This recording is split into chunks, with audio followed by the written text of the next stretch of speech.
All right, boys, here we go. This is the Race Communiqué, and I'm welcoming my two guests to the pod again. Tom Southam, how are you, mate? Very good, man. Very good. Just got home and just got my little Echelon Pelo keyring, mate.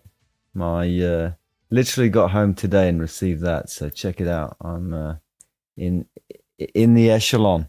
What number are you in the Echelon, mate? You made the front split. I'm surprised you actually made it. You weren't really known for your crosswind abilities. Mate, this one, I think I must have been in the early break and then just got caught, just at the right time. Number 5. So I'm well up in the first Echelon.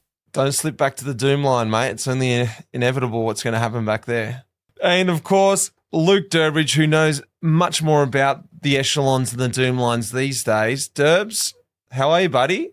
I'm good, mate. I've got a microphone. You can't see it, but I've got a beautiful microphone right in front of my face. So I apologise for everyone who's been putting up with my absolutely dog shit audio. I'm hoping that this week we have some nice, sharp Durbo. I mean, I mumble my words as it is, so hopefully you guys can understand me. I'm still waiting for my little gift bag. Andorra is one of the hardest places to send things, so I'm currently gatekeeper at the moment in the Echelon. I haven't actually got my number. You just keep waiting, mate. Might be a long wait. It's going to be awkward, isn't it? Yeah. But nah. Thanks for having me here, boys. Always good to catch up once a month with you fellas. This, of course, is Life in the Peloton, a production made possible by our partner, MAP. And we're talking about the Life in the Peloton membership. If you guys aren't aware, that is the little membership that we've got going on. And you can sit in 2 groups, whether you are up the front in the Echelon or hanging on back in the doom line. It doesn't matter because you can just catch up with us. There's extra pods and a whole bunch of other stuff. But the Race Communiqué is exclusively being brought to you by the Escape Collective, and we had a lot of fun in this last month doing the Escape Collective Fantasy League, the Giro Fantasy League. We had our own Life in the Peloton League. And boys, all right, it's in. Let's hear the results. I know where I finished. I might save mine till afterwards. I want to hear how you boys did. How did you guys go with the Escape Collective tipping comp? I was actually 85th in the Life in the Peloton League.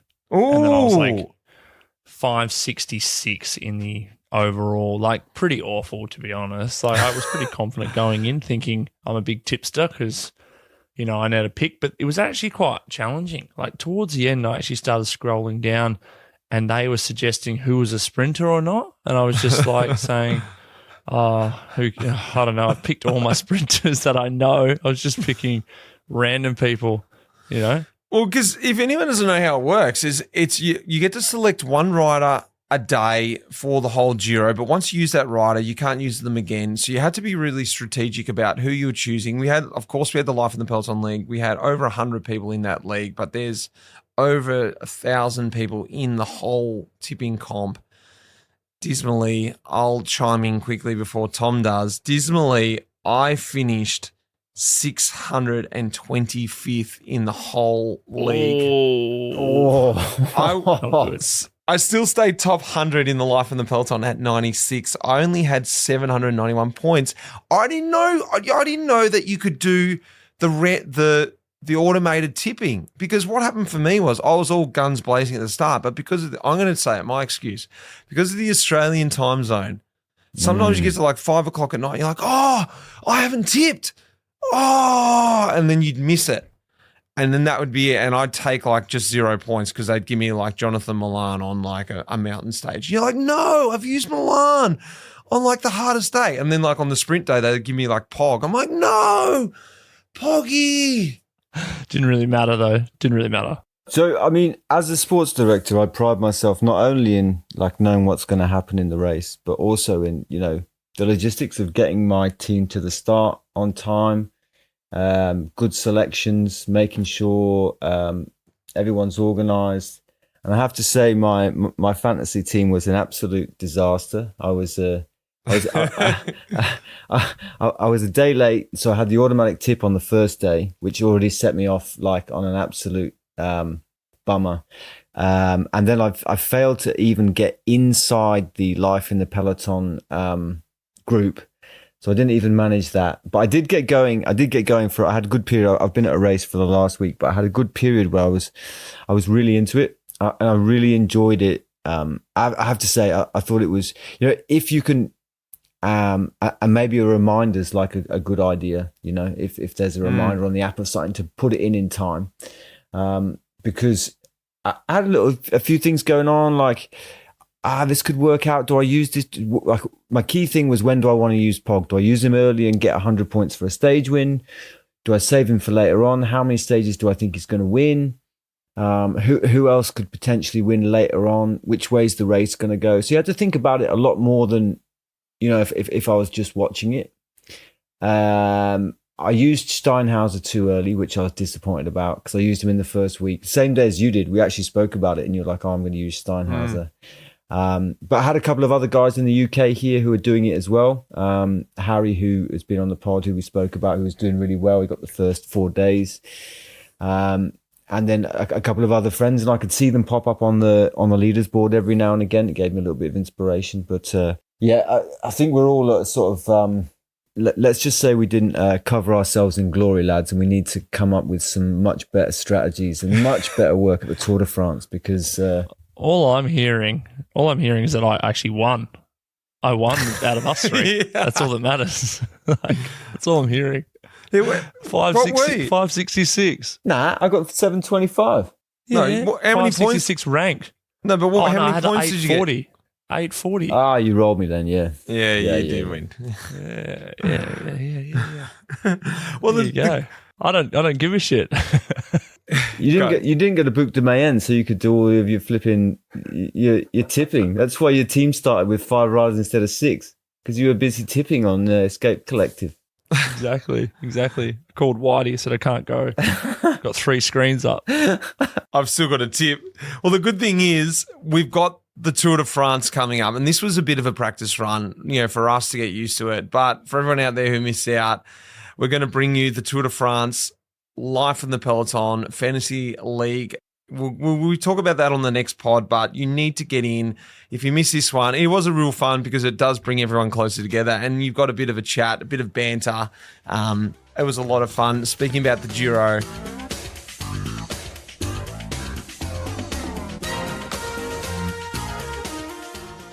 well, should we get this show kicked off and talk about this ridiculous Giro? I found the Giro this year, well, look, the Giro in general, I think it brings, like, they talk about it. It's the most beautiful race in the world. It's so good to watch. It's filthy to race. From my personal experience, I don't know, what's it like to actually direct? Southam, have you directed the Giro? Yeah, I did 2021. It was my first Grand Tour as the lead DS. And actually, like, I had big reservations about doing it, because I thought, traffic jams, like, everything's going to be chaotic.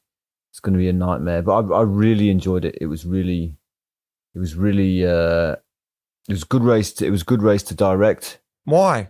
Like, compare it to the Tour. Yeah, complete, like, totally different world of pressure. There at the time in the Giro, and there's only a few years ago, there was more opportunity. So there are more days that, like, it comes into play that you go and you have guys in the break. It wasn't as like the Tour's very, very hard, very shut down. There's basically always someone who's going to chase, But in the Giro, it used to be that you just get just about the right combination, and then it's going to be, okay, that's going to go and that's going to work or whatever. But in the Tour, it's like, well, someone's going to chase, basically, until everybody's in the front. So from a director's point of view, does that make your job more stressful, or how does it change your role? When you're on the right side of it, it's much easier, because this is what I want to talk about later on, actually, is about how the breaks have changed at the Giro, about how hard it is for them to go now. But so you could be on the right side of that, and the break could be gone quite quickly, and then you go, okay, this is what we have in front of us today, very early. And so then you just basically start working on one plan. It's like, okay, we need to beat these guys, or we need to do this, or we do this with the GC or whatever. Whereas as long as the race is open, you've got a lot more to think about. So What about your experience, Durbo? Just quickly before we get into this year's Giro, how does it compare to the other Grandies? For people out there who don't understand, the Giro is a bit special for a few unique reasons, in my opinion. I've only ridden 2 Giros. Why do you think, you probably got a better idea now, being in the Peloton now, why it differs to others? I think I sort of agree with Tom, is that it feels like the Giro is more open. It's also, I don't know, there's an element of excitement around the Giro because it's the first Grand Tour of the year. You know, everyone's had their classics, everyone's had their one-day races, and then it's like this first show of the Grand Tour, and the Italians own it. Like, as an example, like, I hadn't done the Giro. I done the Giro in 2013, 14, 15, and then it was quite a big break.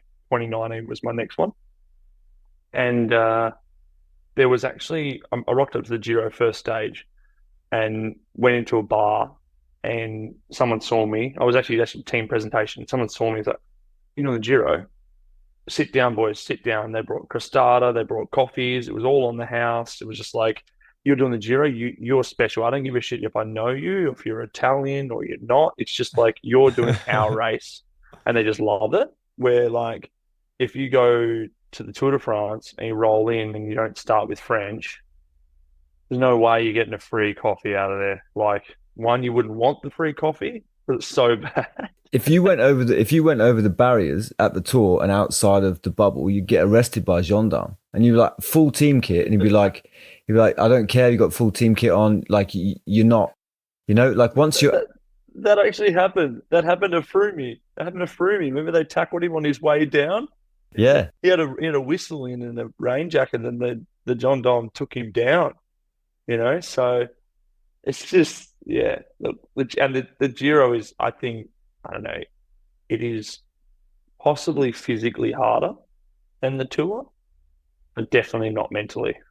Where's the Vuelta sit then? Oh, the Vuelta's easy, just short stages. No, the Vuelta's horrible, man. I did one Vuelta, I never want to go back. Why? What about outside the race? It's even better than what you're talking about in the Giro. It's way more relaxed.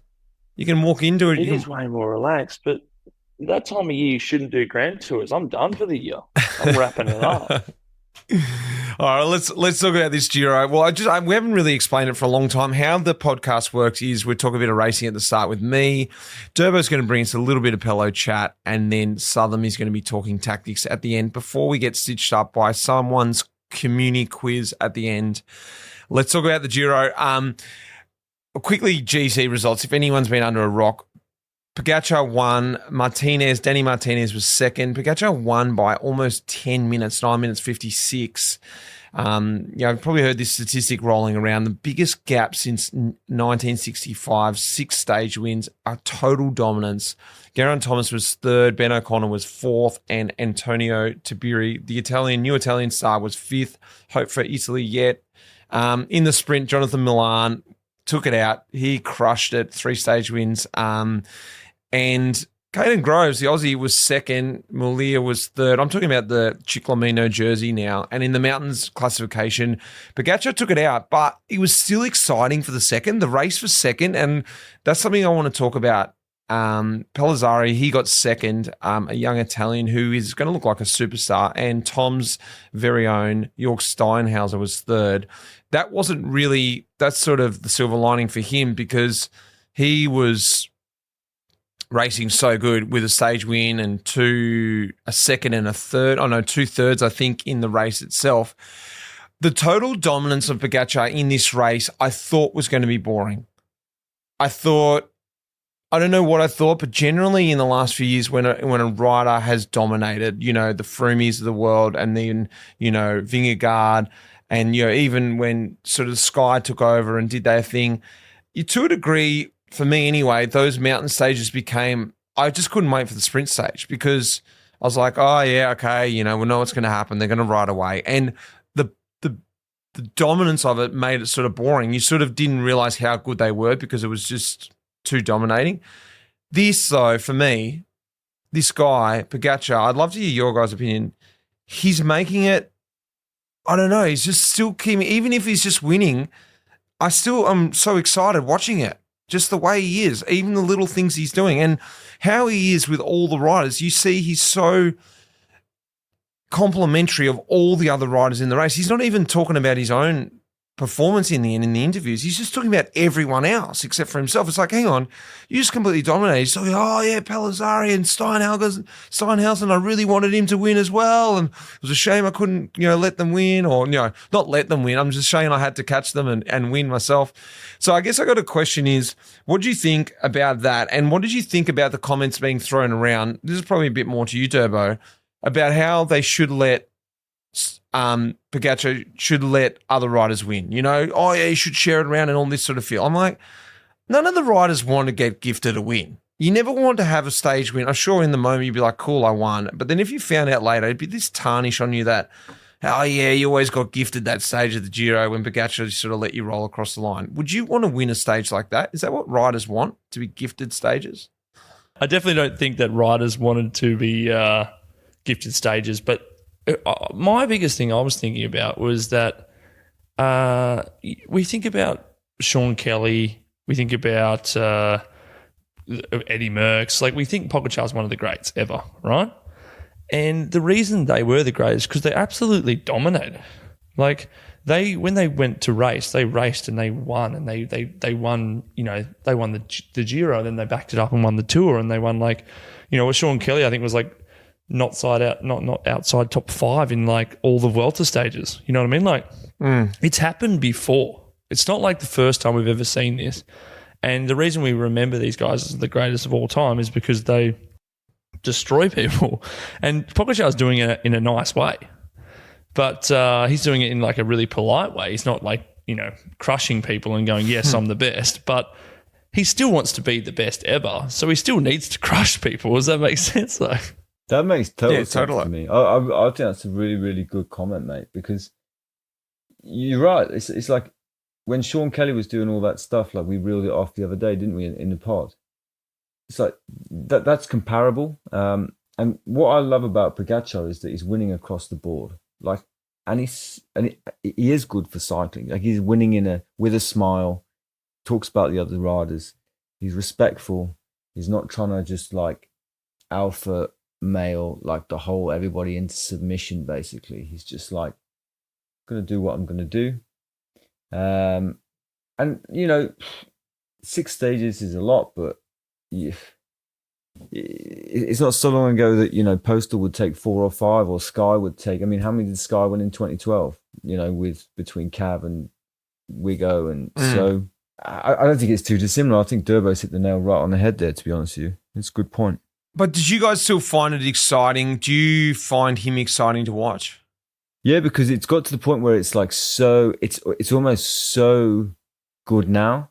Because if you think that we are seeing perhaps something incredible, perhaps we're seeing a Merckx, or we're seeing something absolutely that's never going to be repeated, right? Again, then it is cool to see him win by 10 minutes. And it is cool to see him, just take off and do kind of what he wants. I mean, I never enjoyed it when Basso won by in 2006 by a load. He won by 6 minutes or something. That was the last big gap. Didn't enjoy that because it was Basso, right? And it's Basso's a Giro winner. He's a guy who got on the podium of the Tour, and he was just a guy, right? Whereas Pogacar is an absolute all-time one of the best. And we're seeing it right now in front of our eyes.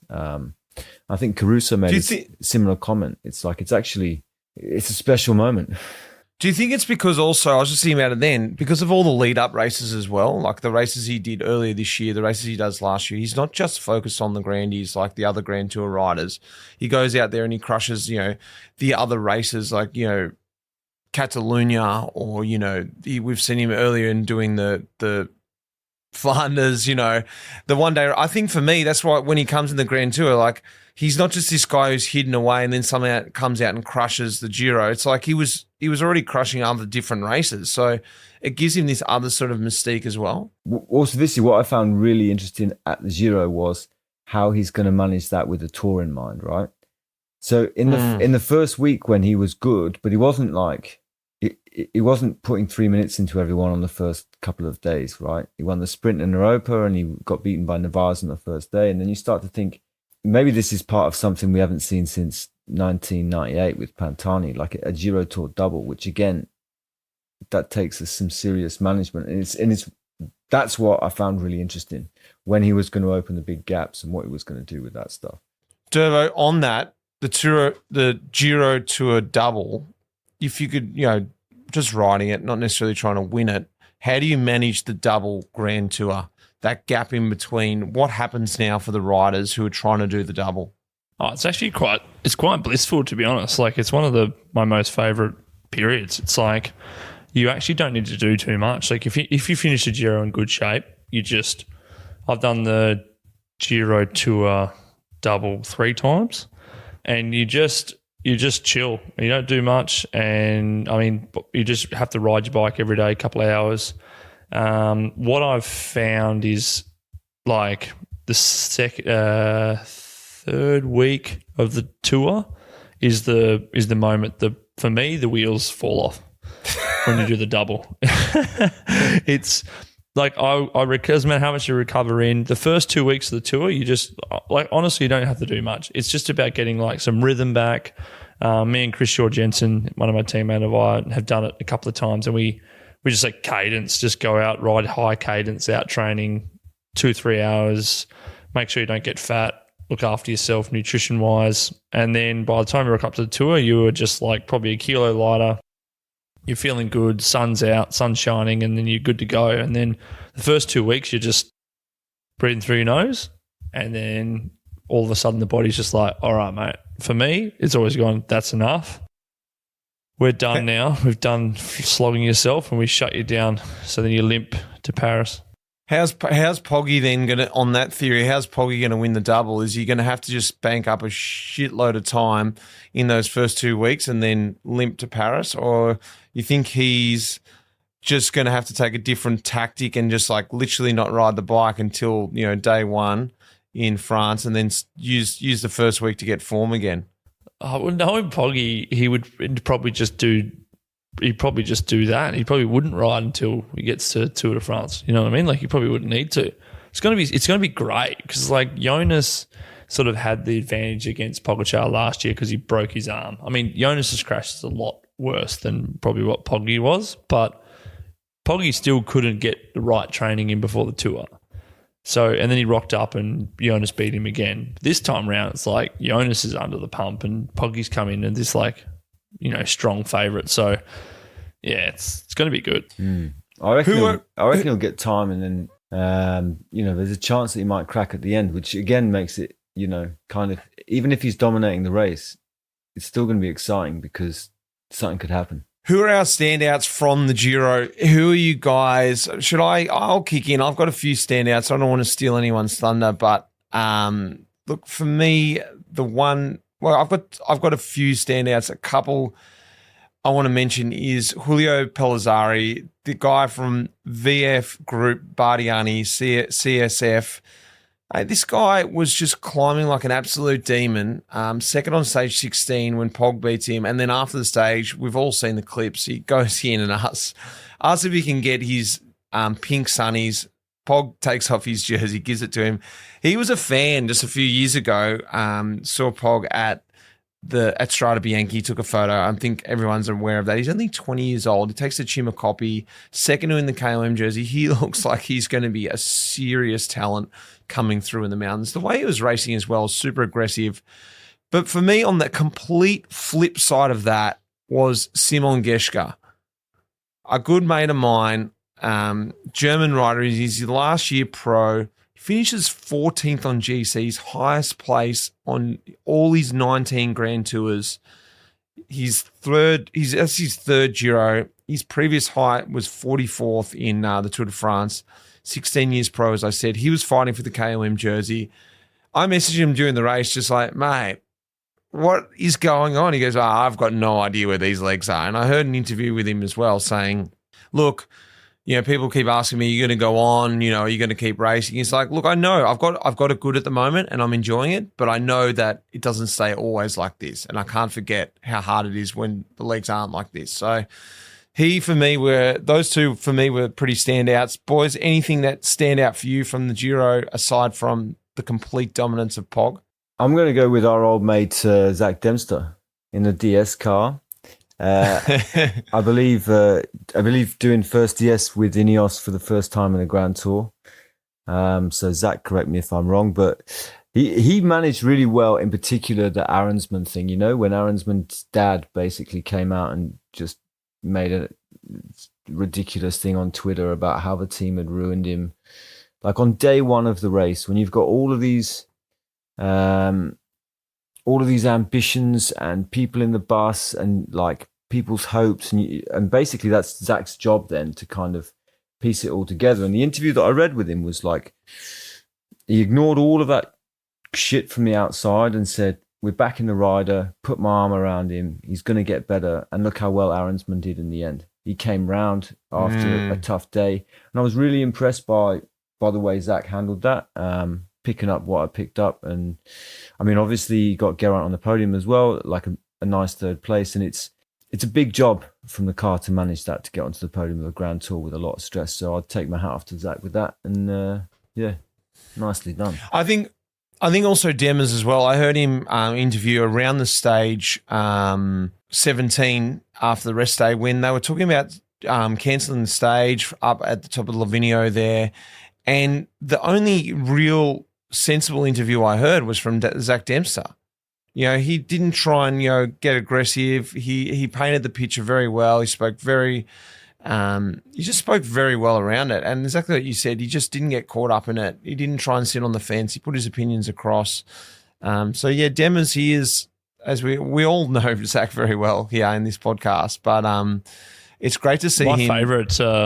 My favorite quote from Zach was, I love my dad, but I wouldn't give him, I wouldn't like him to put all his comments on Twitter. It was so good. That's great. I enjoyed that. I love my dad, but I wouldn't like to put all his comments on Twitter, so it was quite good. What about you, Derb? He did manage it well. What about you, Derbs? Who stood out for you in the Giro? Oh, who stood out for me? I watched pretty much every stage. I loved this year's Giro. What would I... Mate, look, I think we're going to talk about it in a minute. I think the AG2R team, Ben O'Connor, that whole aspect, like for a French team to send their like A squad to the Giro is a big call. And I think it came off well. They won 2 stages. They were 4th on GC and they won the team's classification. Like AG2R obviously has always like been one of those teams that's been probably a more international French team than most. But for them to go, look, we're going to go all in for the Giro and get the maximum out of it. And look, with probably Ben getting on the podium maybe, that's pretty much they milked everything out of the Giro and they can be really happy with that. So I think for me that team we can go into a little bit detail later, but I think that's one of my standout for the Giro. And then Milan, Milan's obviously one of the best sprinters, but like he just like came as like a Kittel-like figure, like Marcel Kittel, like this dominance, like this, like he became, I think last year he really performed. I think he won 1 stage last year or maybe 2, but he won the Ciclamina, but I think he won 1 stage. But this year was just like, if you deliver me, I'm the fastest in the world, and just dominated. So that was pretty cool. The whole Trek team backed him in, and I'd like to go over the last stage. I mean, I don't know if you boys saw it, but it was actually ridiculous, So, but that's my standouts. Well, the last stage, exactly. Like Sturven's job in the last stage. Okay, Milan getting back, punches at 6.5k to go. He gets behind the cars, he gets in there, then gets through the bunch. They get to the position 2k to go, and I thought, wow, they're actually semi-early, They had a rest for a K, and then they started to lead out. But Sturven does this amazing job to get him through underneath the corner, puts him in the position. That would have been the icing in the cake, him taking that victory. It was a Robbie McEwen from whatever year that was in the Tour when he comes back from the crash. In Canterbury, 2010, I think, Canterbury or something like that. Yeah, 7 was cool. it? 7. but it was you could see it was just a little bit too gassed. I think, look, on the sprint stuff, Derbs, we've got to try and everyone's wondering what is going on with Caleb. There's a lot of rumors going around. He was up at altitude. He trained too much in the mountains. He's lost his top end. The sprint team sucks. How come, no one's leading him out? Sent Meza home because he's not good enough. What's the rumors? Oh, you put me on the spot here. No, I didn't know this was coming at all. Nah, to be honest, I mean, I think everyone saw some good lead outs. It was very difficult to get it right at the Giro. There was only a certain amount of teams that got it like perfectly. And then there was a few days that I'd say we got it pretty good. So in terms of the team, I don't think that's an issue. I think we have to remember that like Caleb, it's probably been since he was sprinting for Grand Tour stage wins, been quite a few years. And I think he came back, he won a stage of Oman, he's building some momentum. And then he got sick in Torino and lost a bit of momentum there. And it's all about momentum with the sprinters. And I think, Caleb started, he obviously put himself in great physical shape by going up to the mountains. But then to go and get it done against, mate, it was one of the world's most biggest sprint fields we've had at the Giro. Yeah, but it wasn't like he was just not there. He was way out of it. It's like I would just assume Caleb on his own could sprint top 5, without anything. But like he was not even barely even like 1 or 2 top 10s on the whole Giro. He was just completely out of it for his standards. Something was just completely off. Yeah, I mean, I don't know. I think it's hard to really know at this point. I mean, Caleb's probably the only one who really knows. So, like I said, it'd just be good for him. We'd love to see him back at his best, and I'm sure he's more disappointed than anyone else what went on at the Giro, and I'm sure that bit of fire in the belly generally works for Caleb anyway. So hopefully he can go back and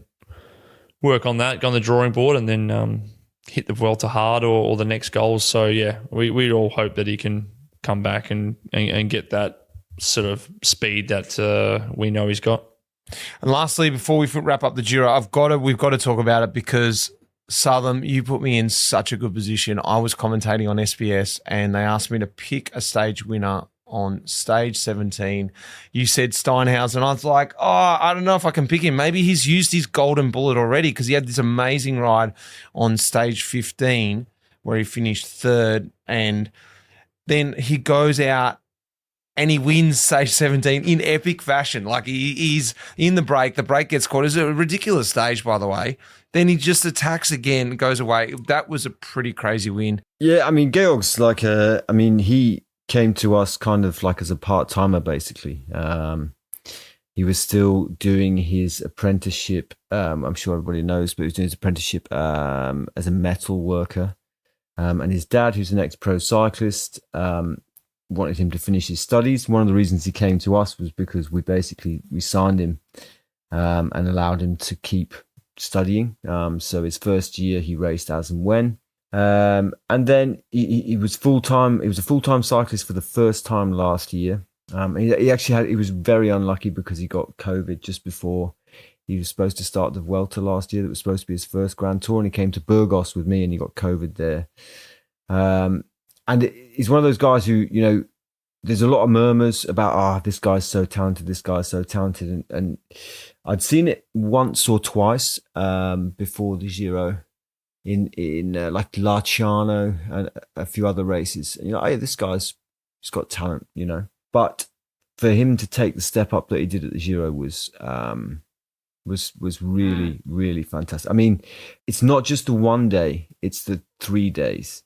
Where because he's done good stages at Tour of the Alps before, he's been second at Alps on one day and he's popped up here. And to back it up at the end of the race, because those guys who are in the moves, you can see them like the same guys day after day after day. After a certain point, it just means everybody else's engine's kind of cooked. So it's the guys who can do it, which for Georg says that he's got potential to, grow in the future to have an engine in the 3rd week of a Grand Tour, which not everybody can have. So for us, it's like that's a real, let's say, 2.5 years worth of proper development work to get that across the line. So there's a lot of people very, very happy with that. You know, if you sign a rider from, I don't know where, Astana, say, and he comes to you and he wins a race like Magnus, right? It's nice. He's already a developed rider. He's already got what he's got. But Georg is a guy who came to us as a youngster, and he's built up to that. And those guys were super hungry in that team. And I think Michael Valgren, like, mega hats off, set the tone with that second place early on. From that moment on, you could just see, like, even though they were in a lot of breaks that weren't the right breaks, they were always in the breaks. And it's not easy to be in the breaks. You guys would have both done Grand Tours when it's like on the bus every morning, right, guys, we've got to be in the break and no one can get in it. Or you miss it, but like every day. And it's like, that's when you get the feeling that, okay, something good's going to happen here, because we're always there. We're always like, if someone in the bus in the morning is saying, right, we need Honore to go in the break, then Honore's there. If you need Piccolo, then Piccolo's there. And then that's when good things happen. So, yeah, good team effort as well. Well, let's just hear from a rider who was in the race. Simon Clark, he is in his 16th year pro. He's ridden 19 Grand Tours as well, and he did just his 5th Giro. Hi there, Simon Clark here from Israel Premier Tech. So this year, 2024, was a quite unique Grand Tour where I've never been a part of such a dominant performance from one single rider, and that of Tadej Pogačar was a super impressive ride and a very convincing victory. Unfortunately for myself, there weren't a whole lot of middle stages, a lot of sprint stages and a lot of big mountain stages, which favoured the sprinters and the pure climbers, but nonetheless, it was a solid Giro, and it was good to get through unscathed. There were many retirements, and unfortunately, my team only managed to finish with 3 riders, of which one crashed on the last day and separated his AC joint. So it was a tough Grand Tour for Israel Premier Tech, but we'll hope to bounce back in the Tour de France in a month's time.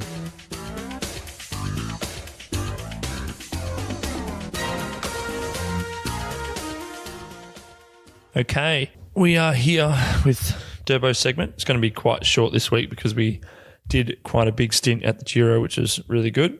I'm going to talk about UCI points. Everyone loves them at the moment. We've loved them for the last couple of years.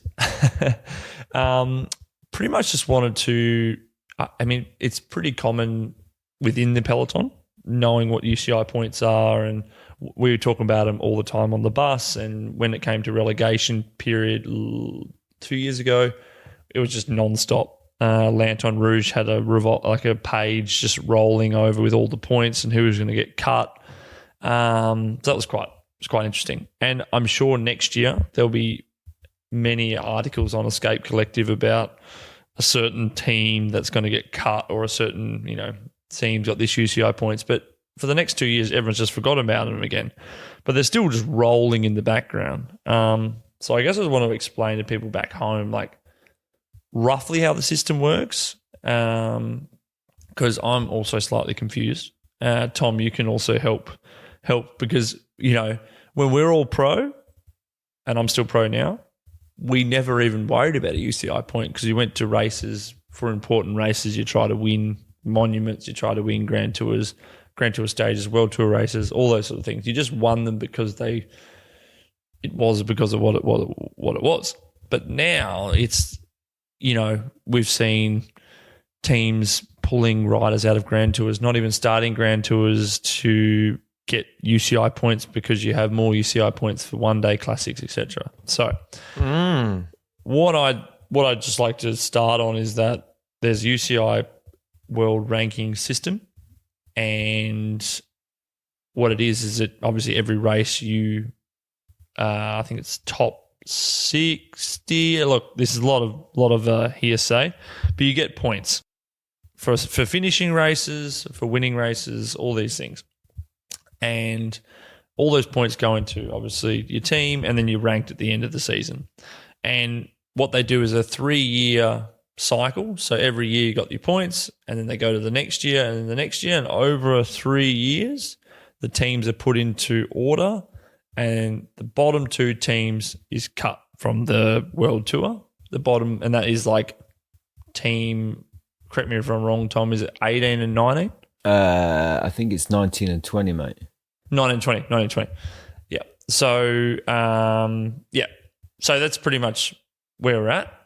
Now, where we come to points, it gets to a point where it goes, the highest points you can get is like the Tour de France. I think that's like 1,300 points for winning the overall.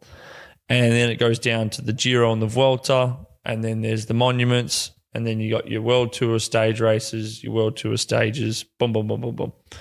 Anyway, what happens now is teams are signing riders purely on point scorers, not necessarily on winners or someone that you might be developed that he could potentially win a monument.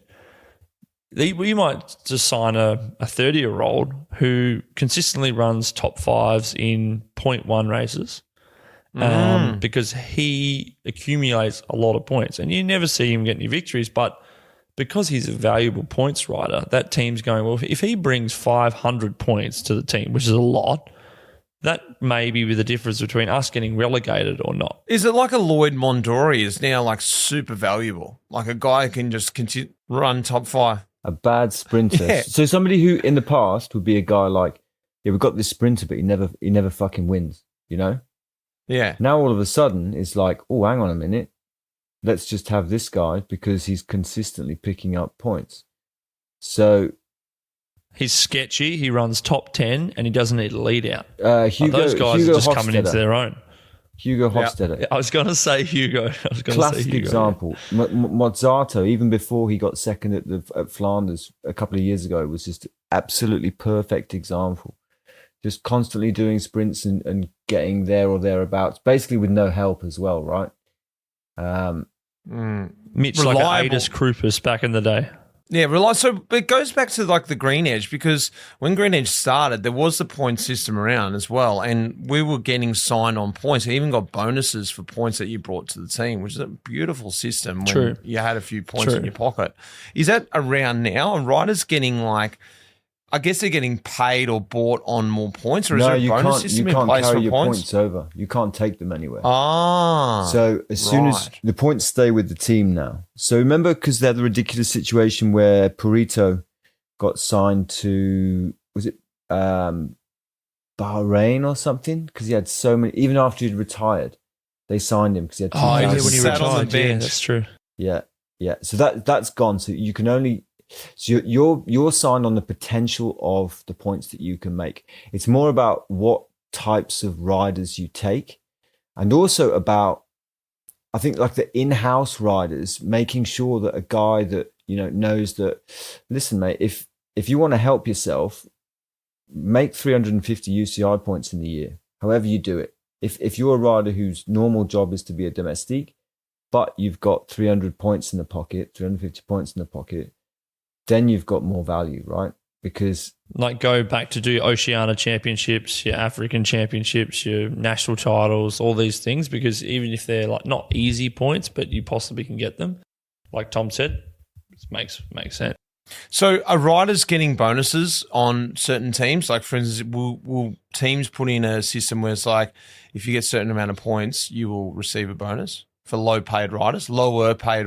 Absolutely. And I've heard of plenty of riders on contracts that are based around how many points they make in a year, right? So, or bonuses based on how many points they make in a year, which is it's a system of merit, but it kind of... So here's an example we have. I've got like a really relevant example for you from Boucle de Mayenne, which I've just come back from. Decathlon had 4 riders in the top 20 in the prologue, and that's kind of set the GC. But from then on, they tried to control the race only with one rider, right? Which they could not do. And basically, they had 4 riders. Who was that? Who was that poor unlucky basically, guy? The worst guy from their team in the prologue. They were like, right, you're going to ride for 5 days, and they couldn't manage it. Not to the point where they were playing like a smart game to get other teams to ride. They could not manage the race because they were trying to keep so many guys on GC. And eventually it blew up.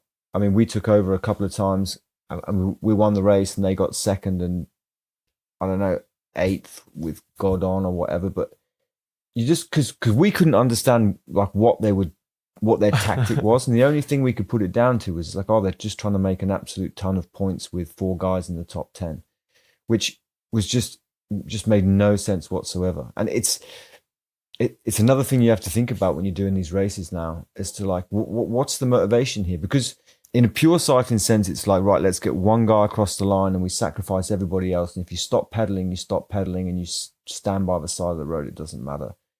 But it's a bit different now, you know. It's like, oh, well, if you can hang around and also come 10th, then that's 35 points, and then that's going to help. And I used to shun the guys, and be like, oh, who's racing for paper results here? You know, like, do your job, but try and hang on for 30th. But now you actually get pumped up if you race for that position. 100%. I mean, there's guys in the classics, like everyone, you get points for the 60th down to 60th. So every group people sprint.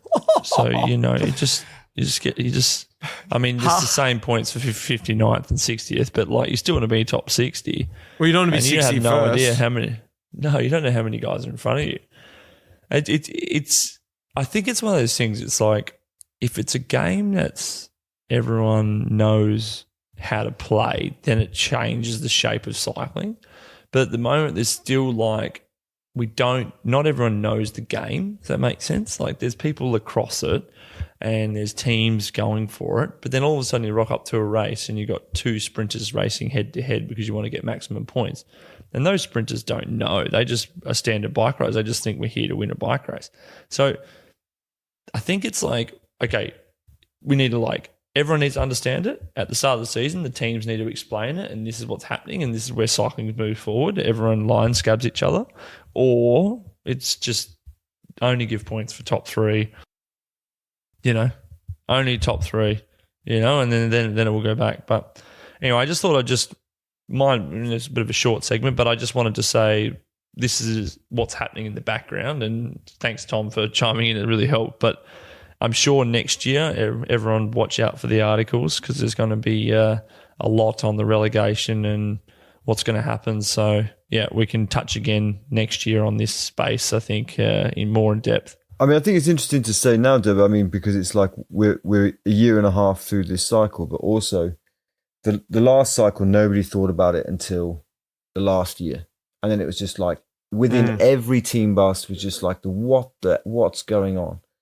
But this year it's been a consideration since the cycle started, you know. Teams have got experts doing spreadsheets as to like, okay, well, this is how many points we need to be safe. And if by this stage of the year we've got enough points, then we're going to just race freely and race properly to win races, but like, or the other way around, you know, we're going to race properly. And if that doesn't bring enough results, then we're just going to race like Arkea, you know. It's like, it's become a real thing in this new cycle. So it's interesting. But the fans, it would be good to know the fans would know. I think that's why it's sort of good to put this on the podcast. Like, because I'm sure people back home are just going like, what the hell? Like, you know what I mean? Like, or like you said, you'll probably turn on the television soon. You'll be seeing these races. You'll be like, why are they doing that? And then you're just like, well, this is kind of the reason why. It's super interesting. Yeah. Like I haven't thought like that. I haven't thought like that at all.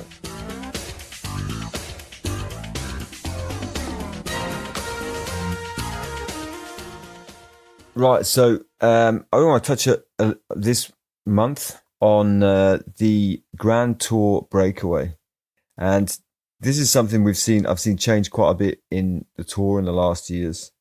And I was watching the Giro, and it's my thinking it's come from that as to, you know, I watched the Sterato stage, and it was 80 or 90k before the break went of constant attacking. And I mean, beautiful. That's the Giro. So I just sat there watching that thinking, that's the Giro. What is going to happen at the Tour? Because we've come to a place now where, for good or for bad, the top GC guys are so far ahead of everybody else. You know, if you go to a mountain stage, it's kind of done, right? And there's a lot of teams fighting for, you know, one stage win or the opportunity to go into a break to get one stage win. personally, I think that's also one of the reasons why it's actually increased crashes. I think we saw that at Basque Country. I might have talked about it on the pod, but just how desperate people are just to get their one opportunity to get a World Tour win, get a breakaway win.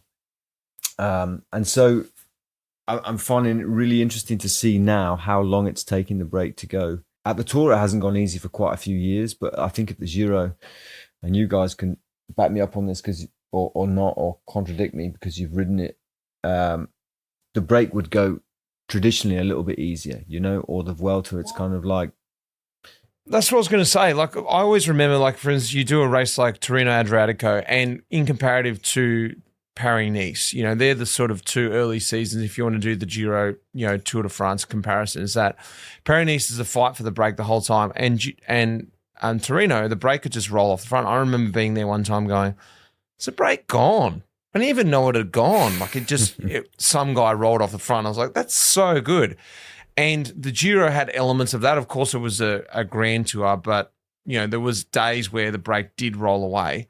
As I've seen that transition, I didn't really see that this year. Even for the flat days, nothing was going to happen. There was still a fight. I get the feeling the Vuelta is that sort of mix between the Tour and the Giro. It's sort of a bit more fight for the break because you get that element of fighting for your contract still at the end of the year. So people still need to show themselves on days where you think there shouldn't be such a fight today, but someone's just like, hey, dude, I need to do something.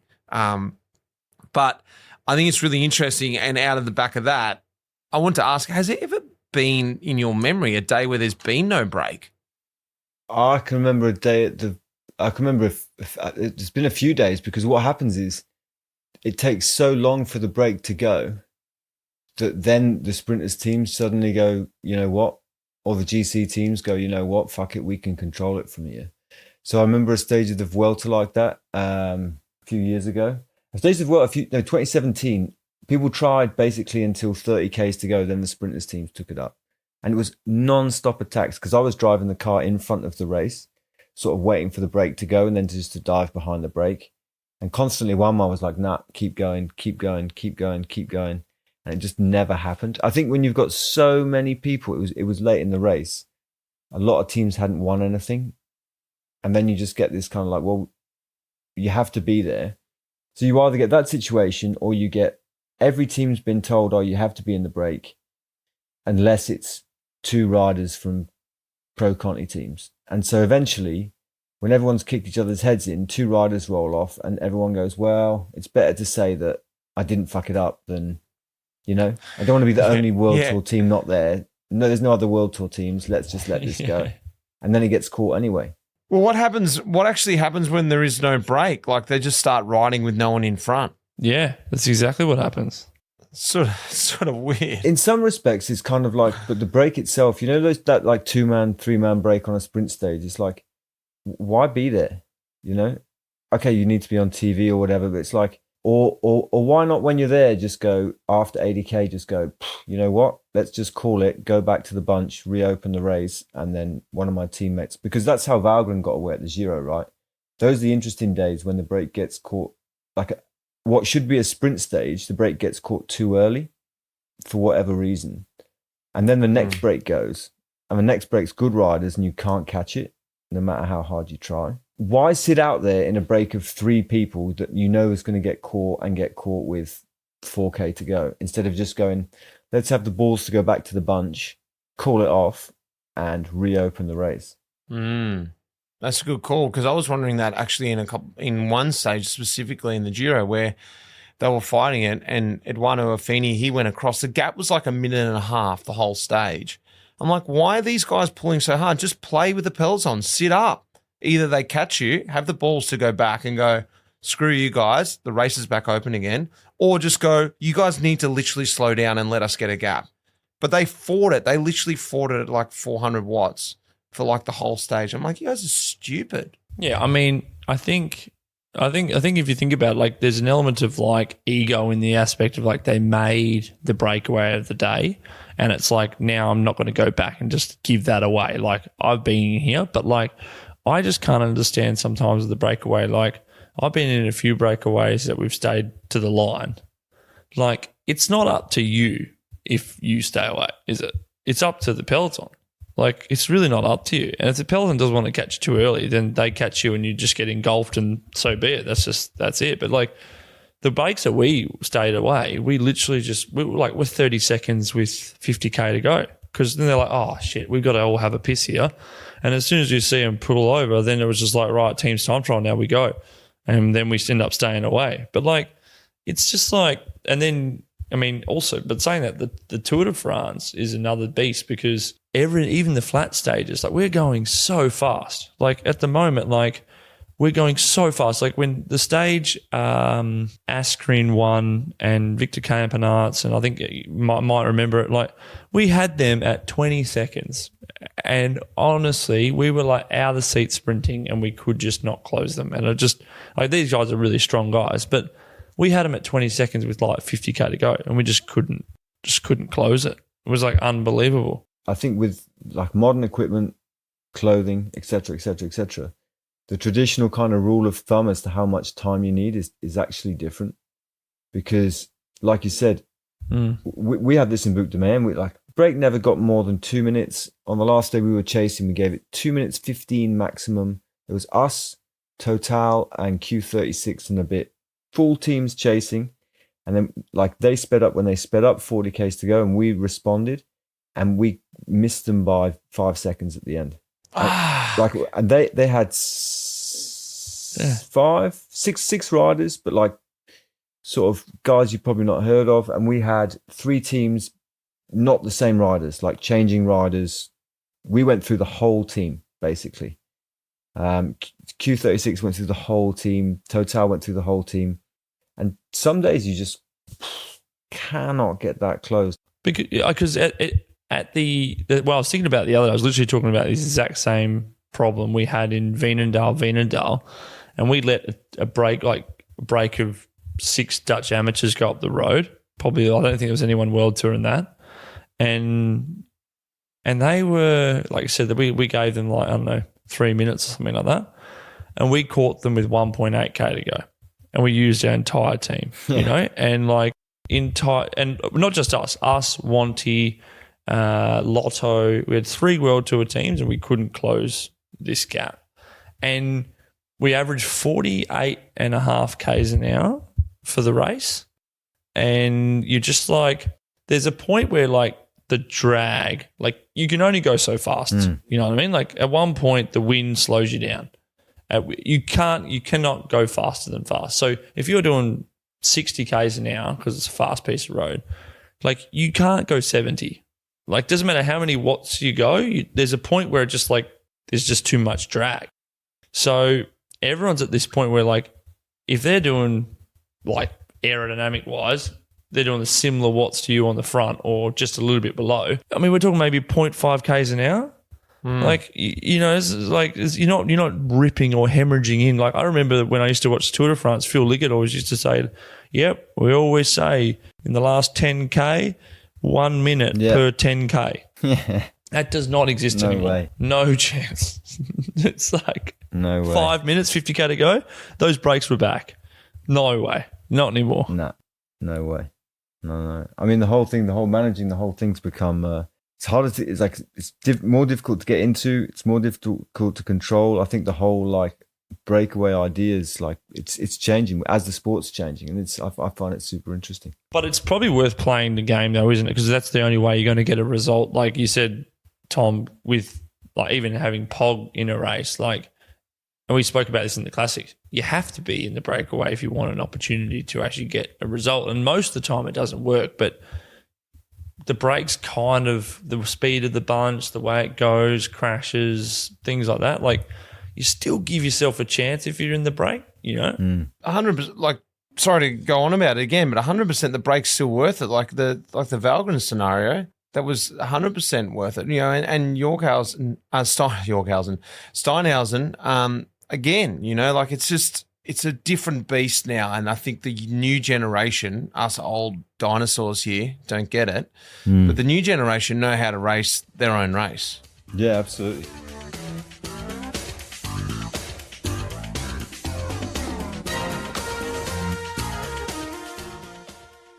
All right. we're here with a community quiz just to wrap it up. Got quite a short one this week, boys. Oh, Durbo's big doing the quiz this week. Here we go. Nice. Yeah, I am. All right, we're going to do a Who Am I? Now, I'm going to read off, I think about 6 or 7 of these, and just obviously standard competition. Who's got the most points at the end of the day wins. They are all cyclists. So it's a real, if you know you're cycling, you know. Oh, so are you going to just do like a read of 7 Who Am I's mixed in all together, and you have to just list them off at the end? Okay, they're all cyclists. No. 7 people. Here we go. Right, they're all cyclists. No. What I'm doing is this is number 1. All right. Now just chime in if you know it. Right. Now if you chime in and you yell it out, then you have to wait for the other person to go, and then you can go back again because I'll read a few more points to make it a bit more obvious. All right. You can't just keep chiming in. Yep, fair. Can't just keep chiming in. All right. All right. Can't just keep saying Philippe Gilbert. He's not in it, so there you go. All right. That's eliminated one. Right. Number 1. I'm a retired male cyclist. I've won multiple world championships, but I've won more gold medals at Olympics than worlds. I'm the most successful cyclist in Olympic history. Bradley Wiggins. Pause. Wrong. I've won 7 gold medals. Cancellara. We may be thinking 7 gold medals. No one in the road cycling has won 7 gold medals. I'm a male cyclist. I'm the most successful cyclist in Olympic history. I'm the most successful British athlete at Olympics. Mark Cavendish. Shit, boys. Ed I thought you'd Clancy. get this. We're getting closer. It's not Ed Clancy. Oh, I think I know who it is now. You have to pause. Mitch, you got one more go at it, and then Tom, there you go. Thomas. No. That's what I was going to go with. Okay, we're talking sprint cyclist. Chris Hoy.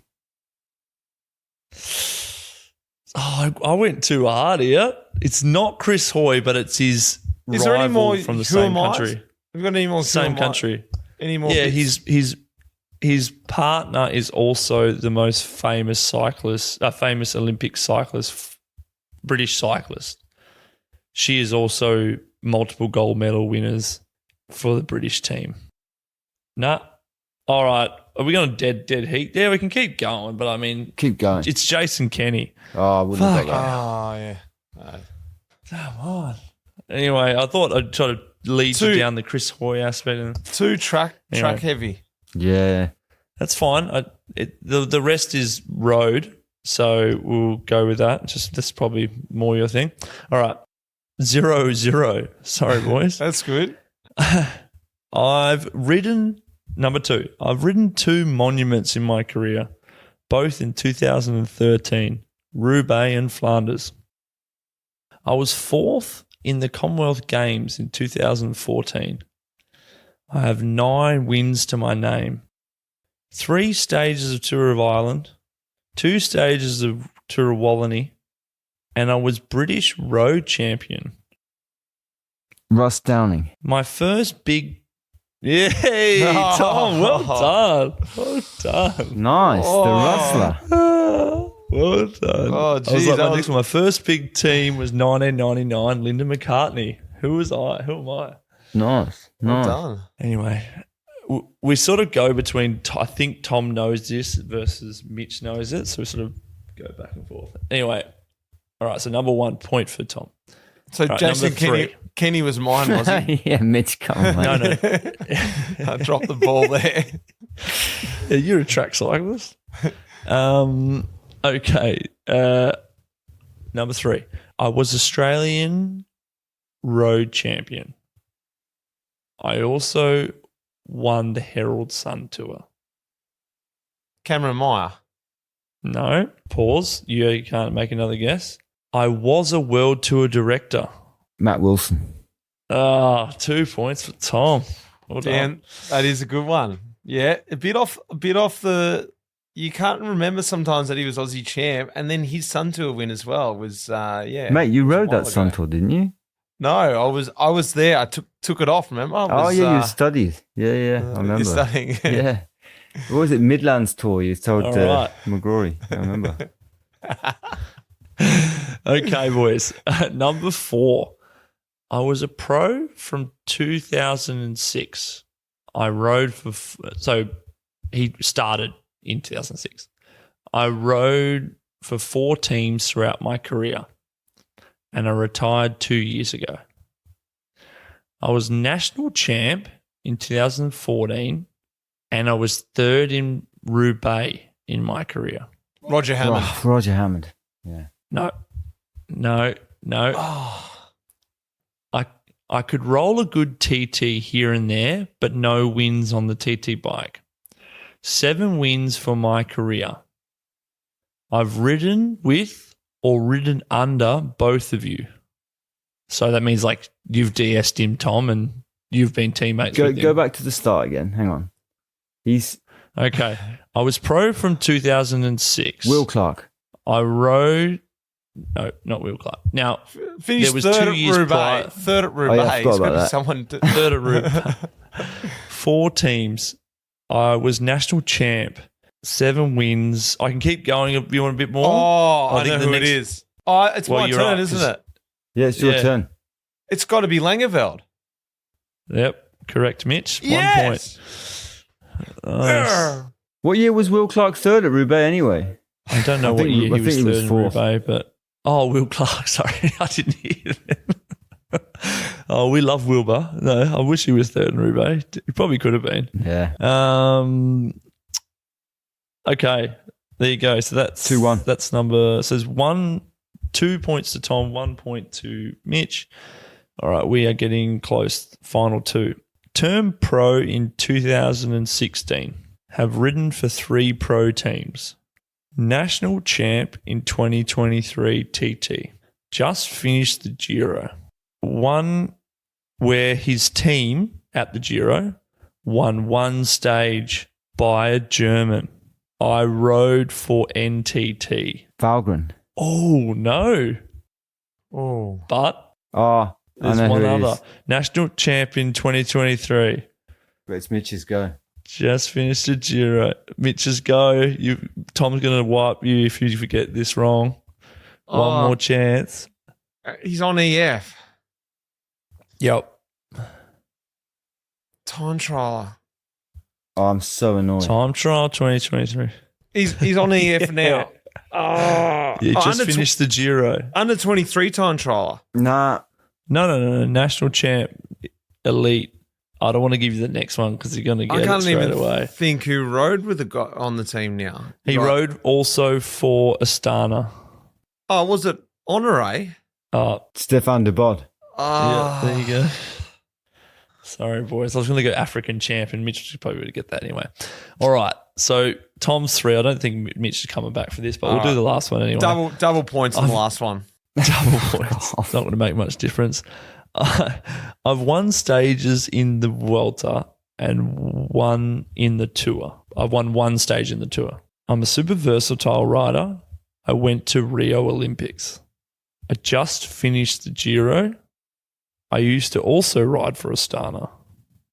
And I've worn the pink jersey at the Giro, but haven't won a stage. Simon Clark. Hey, there we go. Oh, how'd you get that? Stana. Well We done. have the community Another quiz. Ashes Well done, Tom. victory for England. Well done. Oh, he Yet stuffed it another there. Ashes win Smashed it. for Quizzes. England. Smashed it. Boys, very good. Love having you on. Love a catching up pleasure. once a month. Good fun. And I'll let you boys go to bed and I'll kickstart my day. Get some more ketones into you, Mitch. Come on, Right, mate. Thanks. See you, boys. Enjoy. See you, mate. Bye. That iconic music in this episode was composed by none other than the legend Pete Shelley. Cheers, mate.